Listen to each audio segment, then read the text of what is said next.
الفيديو ده من الفيديوهات اللي ما ينفعش ما تبقاش موجودة عندي في الفريزر. عملنا مع بعض الصلصة السادة. النهارده بقى هنعمل الصلصة بالبصل أو التسبيكة، تنفع معانا بقى في المحشي وجميع أنواع الخضار. يا دوب كده تطلعي الكيس من الفريزر وتسيبيه يفك وتشتغلي بيه على طول. سهل وبسيط وما بياخدش أي وقت. في البداية كده هنسمي الله ونصلي على الرسول عليه أفضل الصلاة والسلام. وهترفعي حلة كبيرة على النار، هتنزلي فيها بنص كيلو سمنة على زيت أو زيت بس أو سمنة بس، المتاح عندك. وما تستكتريش كمية المواد الدهنية لأن احنا هنعمل 4 كيلو من الطماطم.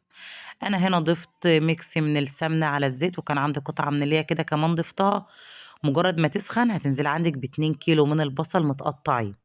زي ما قُلت لِك إحنا هنعمل كمية حلوة، يعني المقادير دي كده تكفّي معاكِ من 4 ل5 كيلو طماطم.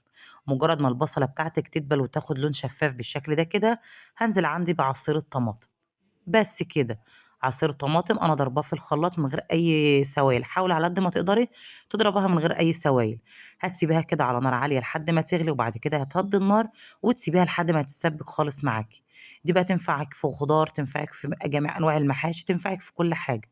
كل اللي هانزل بيه معلقة كبيرة من السكر، معلقة كبيرة من البابريكا، معلقة كبيرة من الملح. حابة تضيفي البهارات بتاعتِك دلوقتي تمام، بس أنا بصراحة من الناس اللي باحب أضيف البهارات عند الاستخدام. زي ما قُلت لِك، حابة تضيفيها في التوقيت ده براحتك، مش حابة تضيفيها زي كده برضه براحتك. زي ما اتفقنا، تفضلي بقى معلية عليها كده النار لحد ما تبتدي تغلي، وبعد ما تغلي تهدّي النار وتسيبيها بقى لحد ما تتسبِّك معاكِ خالص وتنشف.